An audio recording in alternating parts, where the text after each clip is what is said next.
Hello everyone, this is Crota giving you a shoutcast, a 2v2 shoutcast. We have Livingstrong spawning as the red Terran player. Back over here we have DSSlayer. I'm just going to call him Slayer throughout the match, spawning as the blue Protoss player. Meanwhile, we have me spawning as the purple Terran player. And finally, Dayvie or David Kim spawning over here as the light blue or sky blue Terran player as well. And Dayvie, normally a random player, did get Terran, so this is going to be a dual Terran versus a Terran Protoss. Now back over here, Livingstrong taking a look, just going to pull up the production tab. Everyone just opening up with a standard opening, nothing too out of the ordinary. It doesn't look like there's going to be any sort of Reaper play. I do know what's going to happen, so kind of hard to hide it, and me trying to pretend that I don't know what's going to happen, as we now have DSSlayer moving out with this probe. So this probe will be doing some early scouting into the base and quickly figure out what race David Kim did in fact spawn as. Back over here, Livingstrong should be opening up with the barracks in just a moment. Meanwhile, over here, I will be opening up with, I believe, 12 racks in just a moment as well, trying to go for more of an economic game. Now, one of the key things to remember on this map are these back doors. These back doors are make your base very vulnerable, especially against a Terran player. Terran players can easily clear out these destructible rocks and these destructible debris with marauders and siege tanks without taking any damage from that high ground. So that is very important. Back over here, we do see a probe continuing to walk around and able to gain a lot of sight. SCV trying to give chase. I know that I have to chase this probe, as this probe may be able to constantly just harass this barracks and the SCV trying to build it. Back over here, we do see a barracks being built over here by Livingstrong, nothing too out of the ordinary, as now a gateway and an assimilator being warped in. So pretty much standard play so far. David Kim now throwing down a racks over here at his front door. So this front door will be able to start training up more and more Marines as well, as we now have one gas. So we should be throwing down a tech lab of some sort. No, David Kim going for a 2 racks build. So 2 racks, really strong opening in 2v2, especially just because you have to be careful if your opponents try to outmass you. Back over here, we now see Marines also being trained up as well. David Kim telling me, oh, double toss, and I go TP, as I guess he just misscouted and wasn't able to actually catch that. Back over here, a mule now being called in as well, as a refinery nearing completion. Out comes 2 Marines. So the 2 Marines quickly shooting down that scouting probe, and down it goes. So one of the things you have to remember is that you want to put Marines over here, or any unit, in order to just gain a little bit of sight. A little bit of sight is actually very important in this map, on this backdoor. If you do not react in time, that is always going to be a very bad destruction and a lot of death in your base. Back over here, we now see Marauders now being trained, and another tech lab should be thrown down in just a moment, as we now see a 3rd racks coming in from Dayvie.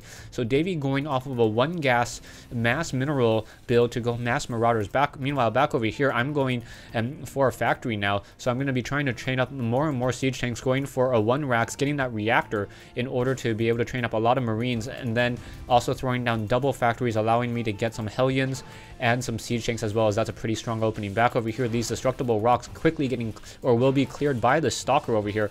Stalker dealing its damage will be able to tear it apart or destroy these rocks very easily. Also, Dayvie activating this Zelnaga Watchtower, gaining sight into this location, and DSSlayer does not know about this Zelnaga Watchtower over here.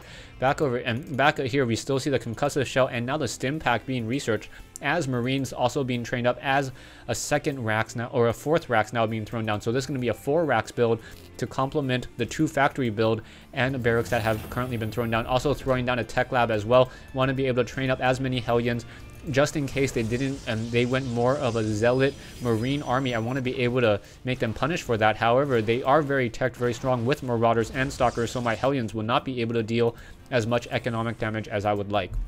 Taking a look at the army tab, we have 400 for Dayvie, 300 for me. You can just read the numbers yourself, nothing too out of the ordinary, as DSSlayer also getting a sentry as well. So a pylon now being warped in, trying to finish off this destructible debris. The destructible debris will get taken down momentarily, as now we see these Marines and these Marauders now moving out. We see also 4 Hellions and more Marines moving out once again. Units taking this high ground, trying to protect this location, as more and more units. There is 1 observer coming in from DSSlayer, so DSSlayer knows that we're coming in with observers with that observer, and now I want to be able to just test this front door. However, quickly coming up, seeing all these armored units, I know that he does not have enough marauders to really take on the siege tank, the stalkers, and the sentry, and the number of marauders. The army is just too large in this early engagement, so we want to save our units and try to pull back. So we're going to go ahead and pull out of here. Also do a little bit of a swap once again, as I know that training Hellions will not be of any advantage whatsoever with the current unit combination. Now I'm going to go ahead and start training up double siege tanks instead from 2 factories with Marines. Back over here, Hellions activating this Onaga Watchtower, trying to clear out this debris as an observer now moves in. So that observer moving into position, trying to get some scouting in, just wandering around through this map, getting a lot of information, making sure that we did not expand already. Now, the actual natural expansions on this map is this location over here and over here. It is, you do have a very, very wide ramp here, which makes that expansion just feel a little bit more different. Also, I did a quick scanner sweep in order to reveal that one observer there. I quickly saw the I saw the little shimmer, and I was able to scan and destroy that early observer, and that early observer really helps us out in the end, as another observer would need to be trained. You see that there are no observers coming in from DSSlayer anymore, and now he has no idea what exactly the strategy we are going. Army-wise, you see that they are still larger, 1150 versus 1075, a scanner sweep revealing siege tanks and a very well fortified position over here, so we're not going to be able to take down this front wall anytime soon. Siege tank blasting away, taking this down, and David Kim suggesting that instead of trying to barrel through the front door, why don't we go around and take down these destructible rocks. So I'm going to go ahead and unsiege all of my siege tanks. Our army is a little bit smaller, but continuing to be macroed up. Income-wise, 34 harvesters for me, 20 harvesters for Dayvie, 32, and Livingstrong sitting at 27. So his economy not nearly as strong as he's currently supply locked at 51 over 51. I'm currently sitting at 70 over 75 and continuing to move out with this army over here. Immortals, Stalkers, and more units as DSSlayer tries to take an additional army. Back over here, we are taking down these rocks, and this probe does in fact see that there is this army here. And now these units trying to pull back, knowing that they need to get there in order to try to defend this location. We do see probes now being transferred to this high yield mineral location. However, we're going to be able to push through, do a quick scanner sweep, and we see that there are already siege tanks and units being dropped off. So I'm going to go ahead and siege up my units here and give us a little bit of protection against any sort of attack. So those siege tanks able to deal a lot of damage towards this side over here. We're going to turn on the hit point, and you can see those 4 siege tanks just being able to blast very, very carefully with that extra long range, and the army just quickly getting destroyed. DSSlayer did have the larger army, but siege tanks with these marine marauders and Hellions is dealing so much damage. Gonna finally take down this Stalker over here. Stalker quickly destroyed another siege tank down, and now gonna try to take down some of the key tech. So DSSlayer, that cybernetics core is obviously one of the key buildings you want to take down in the Protoss army. It denies them any building of any robotics facilities, stargates, or even the Twilight Council. So it's really the weakest point in that whole entire army. Also, down goes that pylon, so DSSlayer unable to train any additional immortals. Army of DSSlayer down to 50. Meanwhile, Livingstrong sitting at 700.